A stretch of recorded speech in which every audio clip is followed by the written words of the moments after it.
До крајот на јануари следната година треба да завршат преговорите на Министерството за транспорт и врски и кинеската компанија Синехидро, со кој треба да биде потпишан анекс договор за изградба на автопатот Кичево-Охрид.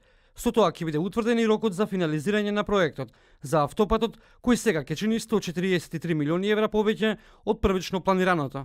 Кога зборуваме за автопатот Кичево-Охрид, каде што реално ќе требаат пари, и затоа тоа многу внимателно го правиме за да видиме цената колку што може да биде пониска и да не направиме кривично дело како што предпоставуваме направено. Предпоставувам не сум суд тоа да го носам како пресуда, туку да возможиме да има автопат.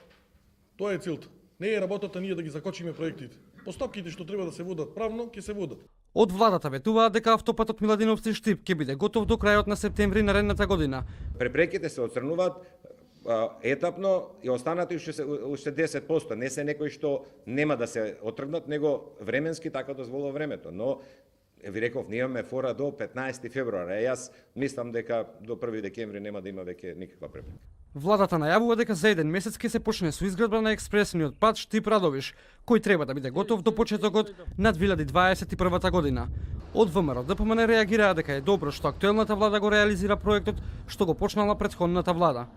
Ја подсетуваме владата на СДСМ дека се уште граѓаните го очекуваат барем првиот километар автопат кој ќе го изградат од вкупно 500 километри нов автопат кој ги ветија пред изборите дека ќе ги реализираат.